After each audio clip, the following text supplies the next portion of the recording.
Now verse 13 says, here's how God's going to do it. How's God going to bring Tyre low? How's he going to turn it upside down? Behold the land of the Chaldeans. That's the Babylonians, Nebuchadnezzar. This people, which was not, Assyria founded it for wild beasts in the desert. They set up its towers. They raised up its palaces. They brought it to ruin. Wail, you ships of Tarshish, for your strength is laid waste. And so Babylon is going to be this country that wasn't just a few years before. This world empire that no one would have dreamed several years before is now going to be the battering ram, the vehicle by which God would ruin the Chaldeans.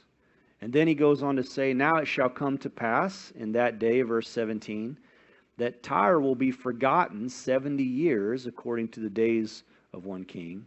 And at the end of 70 years, it will happen to Tyre as in the song of the harlot. And so this is kind of the idea of ancient mythological sirens.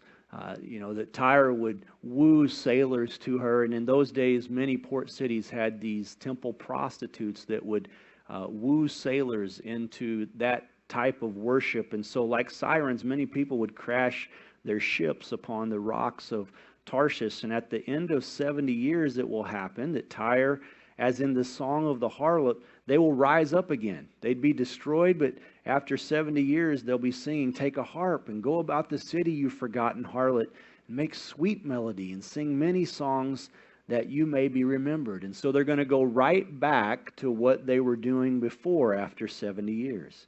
And it shall be at the end of 70 years that the Lord will deal with Tyre. So he's going to deal with her again, and she will return to her hire and commit fornication with all the kingdoms of the world. And then yet verse 18 says, change of pace.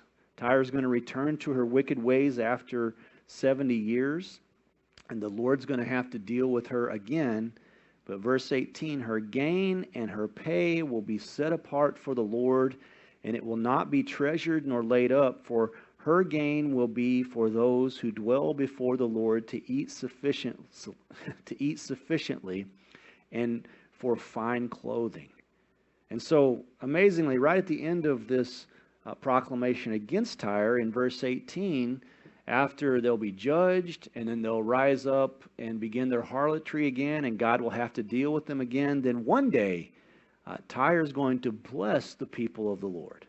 So, there's this poetic, prophetic chapter, this proclamation against Tyre.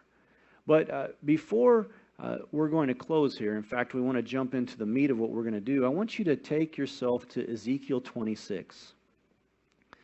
And the reason I want you to do that is Ezekiel chapter 26 has as its theme the judgment against Tyre, and it actually picks up where Isaiah 23 left off, and it gives us more direct proclamation. It predicts exactly what would happen to Tyre.